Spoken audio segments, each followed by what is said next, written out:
And this is John Reed. I'm rejoined by Vinnie Mirchandani for part 2 of our session. We're going to talk about robotics, a topic that both you and I are passionate about, but you hold the trump card because you actually did enough research. You had to use that name, huh? What's that? Robotics? No, trump card. Oh, Trump. Oh, I'm sorry about that. Yeah. Trump has become this word, I used to use it a lot, and now it's kind of appropriate for my book. Yeah.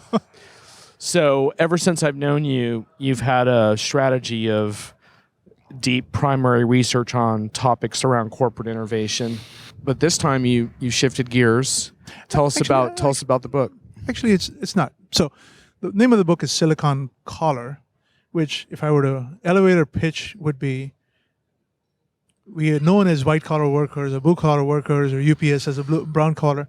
My point is, all that is passé. We are all silicon collar workers because technology, machines, robots, drones are affecting our work much more dramatically than ever before. Okay? So let's quit pretending we're white collar, blue collar. We're all silicon collar workers. Right. Now, the book turns out I've meant to write an innovation book kind of in the new polymaths theme.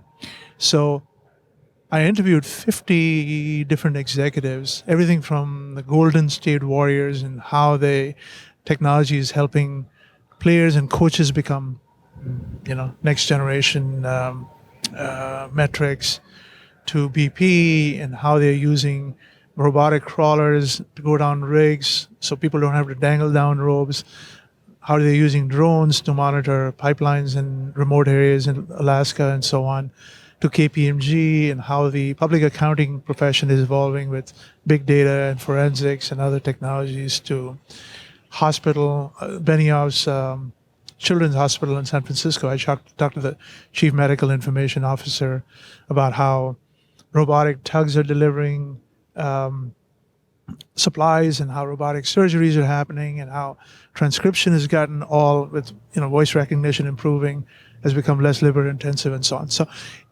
all that is the innovation part. What kept hitting me as I was doing my research is a hell of a lot of pessimism around machines taking over our jobs, right? Dystopian future, machines are killing jobs. I resemble that remark, Vinny. Well, John, you and I, much as we are popular, don't have the impact that an Oxford University does, an MIT does, no, a not Gardner at all. does, a McKinsey does. So many big brands have been beating the drumbeat of 20 million jobs are going to be lost, 100 million jobs are going to be lost. You can get a lot of eyeballs with that headline. It's irresponsible, though. When you have that brand, you better have. With that power comes responsibility, right? And unfortunately, too many of them have been pessimistic. Not necessarily negative for the sake of being negative, but they're pessimistic, and so it's having a chilling effect down to the common man, right? And so the pessimism and the politicians are taking advantage of that pessimism. So it is, I had to do a lot of research to offset that pessimism by looking at 100 years of automation. So this is not the innovation part. I actually turned historian and I had to go back and look at 4 or 5 sectors. So I looked at the grocery industry, for example. The UPC code was patented in 1952. Didn't get commercialized till 1974.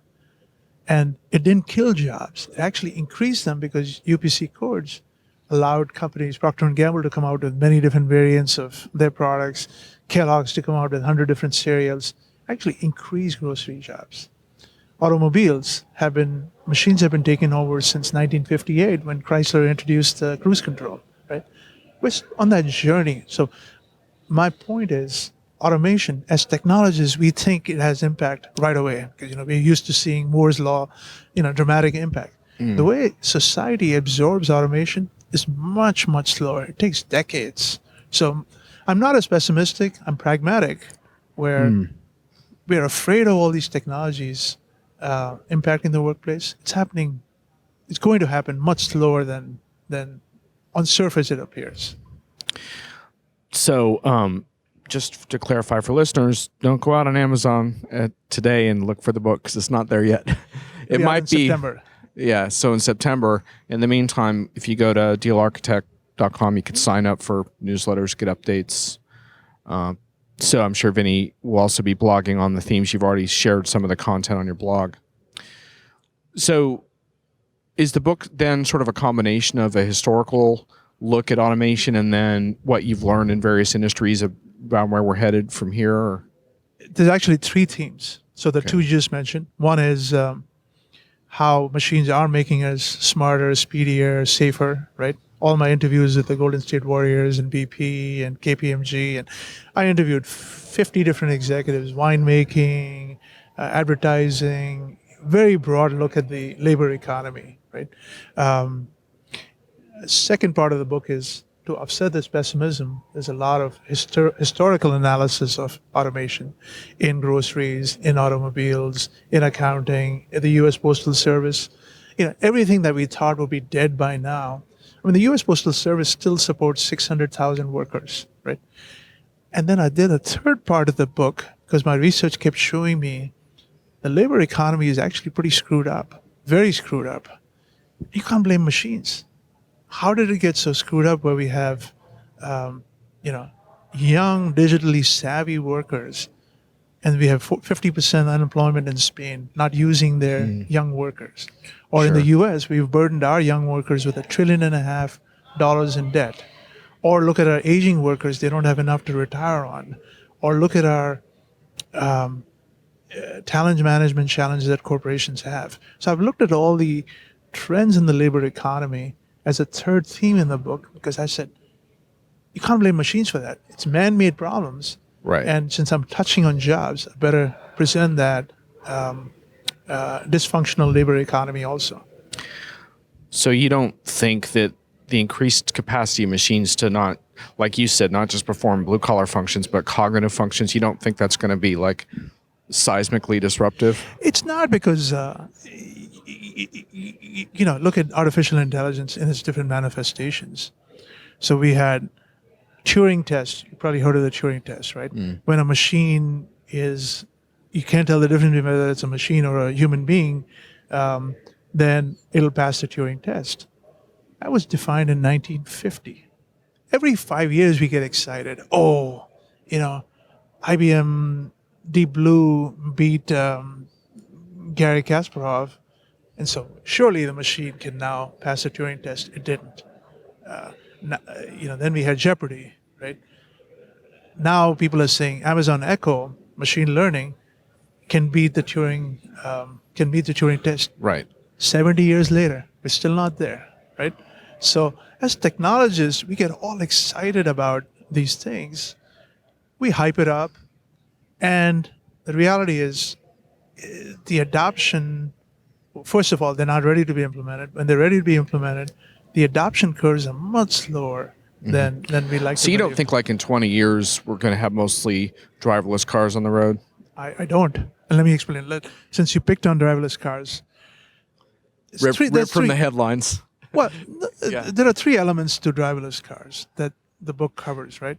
There's technology of driverless cars, which has been evolving very nicely, but it's been evolving since 1958. Cruise control was introduced in 1958. LiDAR was introduced in 1992. Assistive cruise control has been available since 1999. DARPA had its driverless car challenge in 2004. It's been evolving nicely. And Google and Tesla and others have accelerated that in the last 2-3 years. Okay, but that's only part of the solution. Our road infrastructure has not inched forward, hardly at all. Our laws have not evolved forward, right? Right. And then we keep forgetting incumbent interests are not exactly going to roll over. And the biggest incumbent interest in automobiles is the driver. We love to drive. I mean, Mazda has a whole concept called Zoom Zoom. Mazda is not investing in driverless cars. Their view is human beings will always want to drive. Now, we're not very good drivers. We shouldn't be allowed to drive. But we forget that there are incumbent interests.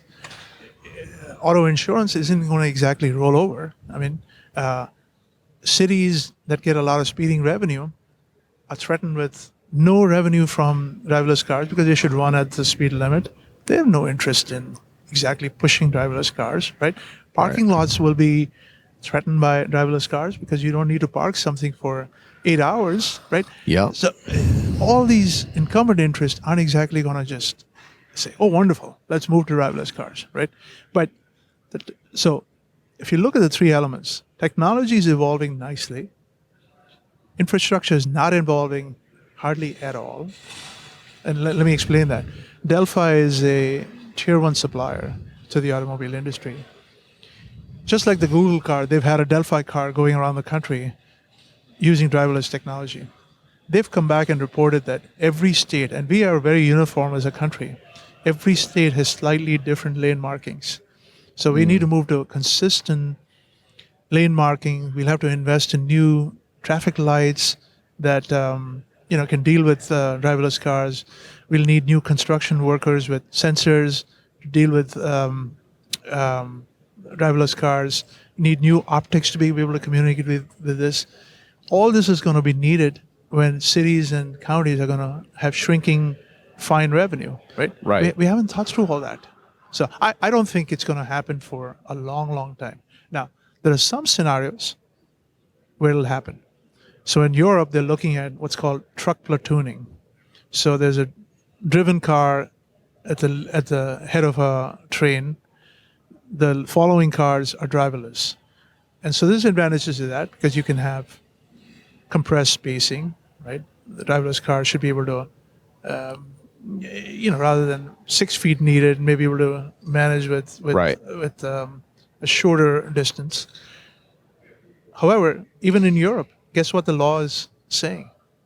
It won't be implemented until 2020, and then the following trucks will need a human being with their hand on the wheel. Right. So it's not going to kill the jobs. It's going to allow for a more junior driver maybe to be in the following cars. So that's one scenario which is likely. In some planned cities or disciplined cities, I can see it happening. I can see it happening in certain isolated highway areas. So gradually, this will happen. The big challenge is anytime you'll have hybrid driven cars and driverless cars, we're going to have chaos for a while. So I don't see it. I don't see it in 2 years. We'll all be having Uber with driverless cars. Right. But don't you think that our educational system is completely out of whack with the types of skills? I mean, I interact with a lot of younger people today, and I feel like a lot of them are not at all thinking about the kind of skills they're going to need to remain employed in a world where machines can so easily handle surprisingly sophisticated tasks. I don't think they get that that's even happening. Well, and you're right. But that generation is the most digitally savvy, right? They've grown up with iPads, and they've grown up with Sonos in the home, and they've grown up with Bluetooth in the car, and so on. They will adapt to new technologies far better than you and I did. Okay, so I'm not as worried about that generation adapting to that. We need to give them opportunities. I mean, unfortunately, we have this negative attitude towards millennials. They have a bad attitude and so on, and they do in some ways, but they're no worse than any other previous generation was, right? So I think it's more of a man-made issue versus that generation isn't ready to be. Well, and see, that would be my concern, because I know you kind of rail on the pessimists. I get concerned about the optimists who fall into, in my mind, lazy, dangerous thinking that as long as we innovate, jobs are sort of a byproduct of that innovation. No, I don't subscribe to that at all. Okay, I'm not saying I'm gonna create 200 million new jobs. I'm saying the estimates of 200 million jobs being lost are overstated. Yeah. Now, having said that, as a policy issue, if you look at the National Academy of Engineers, 10 years ago they put out what's called grand challenges. Yeah. In energy, in healthcare, in infrastructure, et cetera, and we haven't made any progress in those 10 years. Deep space, there are new frontiers that we haven't even explored. Aren't those going to create new jobs? Right. But don't we have somewhat of an obligation to try to create that future as opposed to just hoping that a handful of lab techs are going to figure this out? Absolutely. And who is not thinking about that? The academics may not be, but I can tell you a number of entrepreneurs are thinking about that. Entrepreneurs are, I'll give you that. Yeah. And, what some of the pessimists don't think about is what I call the unintended consequences, right? So if you were to ask the sporting industry, what are the most impactful technologies that have influenced your industry? Or if you talk to the housing industry and say, what's the most impactful technology? Sporting world would probably say, nighttime broadcast, nighttime lighting is probably the most impactful, right? Housing will say, all the new Zigbee stuff and so on is pretty influential, right? None of them give credit to the lawnmower. Think about it. Without the lawnmower, we would not have stadiums. It would not have led to irrigation innovations. It would not have led to AstroTurf. Would not have led to a whole bunch of other stuff. There are so many examples of ripple effects of humble innovations that mankind kind of moves forward. Okay, right. So I just think people are very linear in their thinking. Yeah. When it comes to this pessimism. So when we see a headline like our friend and colleague Phil First over at HFS that says automations impact India's services industry workforce's strength 480,000 by 2021, a decline of 14%. Well, I mean, 14%. Look, I'm not naive to say that we don't have some shrinkage in different industries, right? Yeah. In my book, I talk about what's called 3D jobs, dull, dirty, dangerous jobs. As a society, we want to be automated, okay? Right. So the Indian industry is a little too labor intensive. See you, Ray. And sorry, we're getting interrupted by Ray Wang of all people. All right. So the Indian industry is very labor intensive. They should be thinking about automating quite a few of the efficiencies. Sure. In SAP Nation, I talked about how inefficient a lot of the outsourcing world is. Right. Now, if you look at Phil's estimate, 14% over the next 10 years, I don't have a problem with that. Shrinkage should not bother us. Right. It's not part of normal evolution of every industry. So I wrote a blog about the day the robots took my job, and it wasn't really a job. I volunteered shooting local city council meetings sometimes for my local TV company, and I serve on the board there. And I walked in one day and they said, well, we've got remote controlled cameras now. We don't need you anymore. And it was a little bit of a disorienting, scary feeling, I have to say, and I wonder. But John, that was a task that piece of machinery took over. Did it take over your entire job? No. But the point being, like, I could easily imagine how someone in that circumstance could lose their entire job over something like that. And so let me give you an example from my neighborhood. Right? Yeah. So we used to have garbage trucks. It's in the book, where there was a driver, and there was a guy who was to dangle at the back, and every house. Dangler, yeah, I remember the dangler. Yeah, right? Every house, the guy at the back would step out, pick up the garbage, and dump it in the back of the truck. To me, that's a dull, dirty, dangerous job. I don't feel bad that went away. They were having a tough time getting people to fill that job, right? And guess what else has happened? Forget the automation part. We have moved to a truck that has a robotic arm. Yeah. Our bins have gotten standardized. The 95-gallon bins now. Right. The neighborhoods are much tidier. Our recycle rates have gone up dramatically. Okay, there are other benefits that came out of that the county is not paying as much to, from a sustainability perspective. There were other savings that we got, right? And they can create new jobs to replace those that dangler job. Okay, I don't feel bad about losing those jobs. Right. Certainly dangerous jobs. I don't think you can get a lot of argument. Dull, dirty, and dangerous. Not just dangerous. Right, but I think also you look at the predicament of workers, and are you necessarily saying, like, well, they're on their own, or do we need massive programs to reskill some of these folks? Because if you spend 10 years in a so-called dull job like that, where do you go from there? So John, part of what I looked at in the book, when I looked at the labor economy, what really made me feel positive was the assumption is corporations lay off people and they go to the permanently unemployed. I found so many examples of second act, third act, fourth act. Look at Dennis Howard, right? Look at how he's transitioned from chartered accountant to reporter to now a media entrepreneur, right? You look at Brian Summer. He went from Accenture, a partner, to having his own firm. Look at me, right? We have so many examples of people who transition. Human beings Those people are really from more, the creative class, though, with deep educational backgrounds. I think it's when a little bit. When you read my book, you will see many examples. And we might be better off if those guys were still doing other stuff anyway than being a painter. But that's a whole other topic. But there are so many examples of people who have managed to reorient themselves. But are you really putting that on all that responsibility on the individual and not on us to try to create opportunities on a more massive scale? Part of where the educational system needs to evolve is it's broken in that they expect people to go through 6-8 years of training. Right.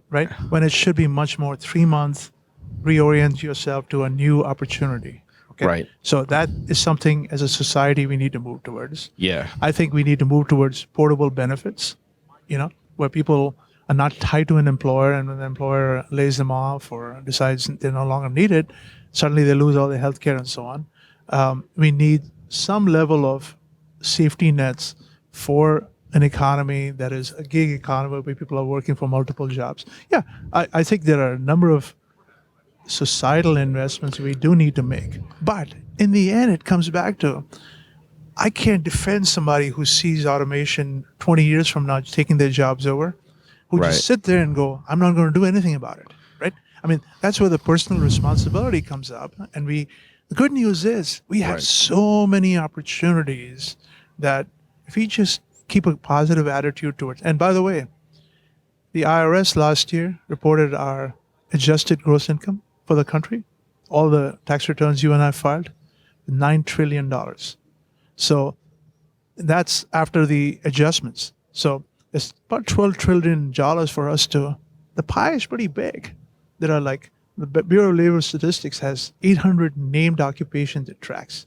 The problem I see is I think a lot of people, even who are comfortable now, don't want to give up on a certain way of life where you really don't think that much about work. You clock in at 9, you clock out at 5, you support your family, you kind of live for the weekends in your family, you provide, you pay your mortgage, and you do that year after year. And I think that way of thinking and living is incompatible with the changes that we're talking about. It's been incompatible for 20 years. Yeah. Right?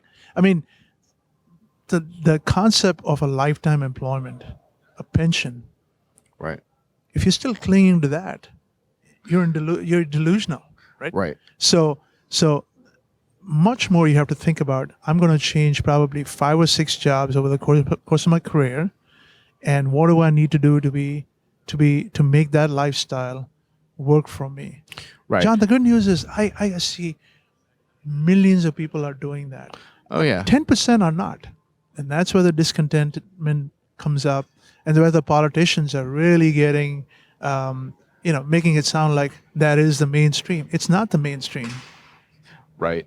Well, and what I want to see is how you fill this gap, because my big beef with corporate employers is I feel like they have really done a disservice by they just don't invest nearly enough in training. And so what's come along is there's a bunch of organizations that are emerging that are starting to fill those gaps. I just recently wrote about Girls Who Code, which makes an attempt to get girls active in computer coding early and then align them through internships with tech companies to help fill this gap where otherwise you're excluding mass bodies of people who are not sort of fit to hire, right? Like companies have spent a lot of time hiring only the narrowest sort of fit. Sure.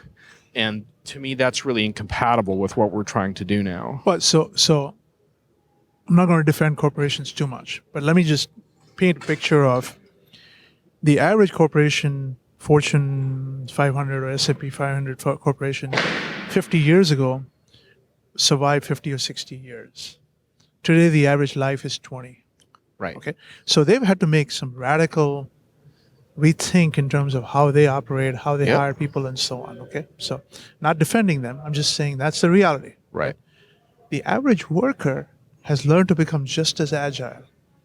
According to the Bureau of Labor Statistics, the average American changes jobs every 6 to 7 years. Or actually, over the career, 6 to 7, right?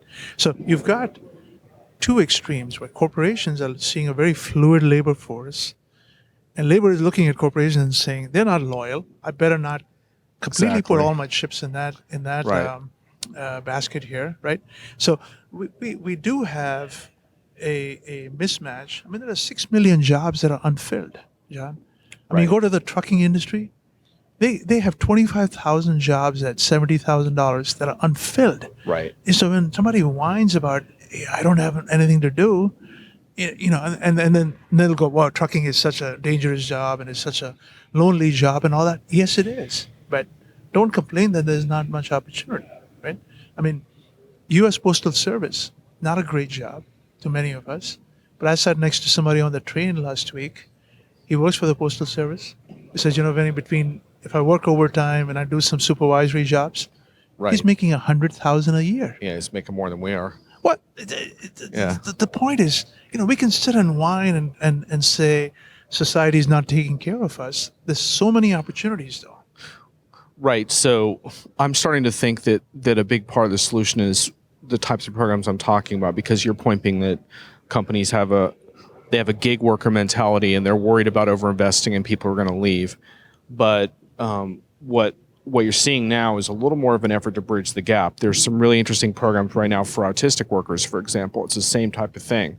How do you equip those people with enough skills, and companies meet them halfway, right? And provide them with internships and opportunities to grow.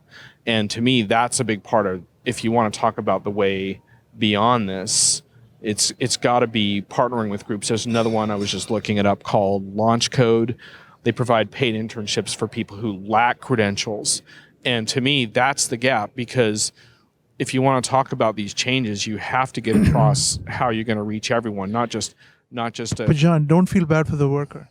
Also feel bad for, I've interviewed so many corporate executives who go, I can't find the people. Right. So there is a definite, that's what I'm talking about, that the dysfunctional labor economy we have. Yeah, exactly. 6 million jobs are unfilled. That's fair. Yep. And yet we're whining about, corporations are bad and they're putting all the money overseas. And not a one-dimensional, issue here. A lot. Right. We've all confused the labor economy. Corporations have, regulators have, workers have, and as parents we have. I mean, I look at parents who encourage kids to go to higher education, and they'll proudly say, it's going to be the first one who goes to graduate school, or I'm so proud she's at an Ivy League school. Seriously? I mean, we need to step back and say, what is the reality? And, what is the kid interested in, good at? We outsource a lot of stuff, and we assume that somebody else is responsible. There's a lot of personal responsibility that's needed in this. So you see your book as inspirational. I think I see it as a wake-up call. Either way, it's a good thing. It's partly very optimistic, because the examples of the innovation and happening with machines around us. But it is a wake-up call, though, isn't it? That's the first. The second is it's a pragmatic, don't get too pessimistic. And the third is a little bit of guys, we need personal responsibility here. Our labor economy is seriously screwed up. And we can't blame machines for that. It's man-made problems that have led us to that, okay? Yeah. And you can blame corporations, you can blame unions, you can blame... Everybody has screwed up the labor economy. Right. So as we wrap here, what is your sort of biggest hope for the book? I mean, obviously you want it to be a success, sell a lot of copies, all that, but what would be the best case for you? What would you like to see as a result of publishing the book? Two things. One is, I think if I can combat some of the pessimism around machines, that would be a very nice to have. Second thing is, if I can get people to just appreciate what a wonderful labor economy we do have, right? It's a lot of mismatches, but God, it keeps 200 million people, I'm just talking about the U.S., generating 12 trillion in income. The pie is pretty damn big. Let's not critique it to death. Let's keep making it better and improve it. right? So that's my second point is there's a personal responsibility there for us to not listen to the politicians and say, oh, this thing is really screwed up. Let's improve it, tweak it. Some of it's going to take corporate moves. Some of it's going to take regulatory moves. Some of it's going to take personal responsibility, right? So I'm very optimistic about what we have and how we can improve it. Well, I think, and that's our common ground is the value that we would place on the creative impulse to do something about this in your own way. By the way, I do have one thing I hope I do have, and John, this is where we will disagree, because of all the pessimism around automation. A number of countries, especially left-leaning European countries, are actually looking at a concept called universal basic income. Switzerland actually had a referendum last month on it. Yeah. Okay. The concept is, since people won't have any income, as a society, we should give them $30,000, $40,000, $50,000 a year, and not expect anything back in return. I think it's a big mistake. There are other ways to accomplish the same thing. I would rather us take the earned income credit and tell people, you earn so much, we'll supplement it, right? UBI to me is a dangerous concept. Yeah, and that probably delving into that is a little outside today's scope, but it touches on a very interesting thing, which is that some advocates have said that these robots and machines are going to essentially create a new leisure class of people who only work by choice. And so there's a utopianism around that too, of sort of a creative paradise of pursuing human potential while all the drudgery is handled by machines. So not anytime soon. No, I don't think so. I don't think so. There's a lot of vexing problems to solve in the meantime, right? Anyway, it's a fascinating... And shame on us if we take that layer of human talent and they don't solve our energy problems and our deep space problems and healthcare problems. Naomi and I will go back and forth quite often. And I'll go, Naomi, the day we don't have any problems to solve, yes, I will relax. But I hope others are like me, which is we have so many problems to solve and we need all kinds of human ingenuity to solve them. So I'm not worried about humans running out of things to solve and having nothing but leisure or losing their jobs completely to robots. That was Naomi Bloom, by the way, in Full Bloom US on Twitter. And I'm going to give you the last word, Vinnie. Thanks for that excellent discussion, and I look forward to reading the book and posting a review and all that stuff. Well, I'm sure people will beat me up because they'll say I'm not pessimistic enough. I am very optimistic about machines improving our workplaces, making us smarter, speedier, safer, whole bunch of other adjectives that Well, I told you before, I'm not a real fan of the pessimism versus optimism distinction. I look at it more like people who are getting off their ass and doing shit about this and people who are not. I don't care what their attitude is as long as they're part of the solution. And you've certainly taken that a lot further than most with the efforts you put into this. So hope it has a great success, and I look forward to checking it out. Thanks, man. Thank you.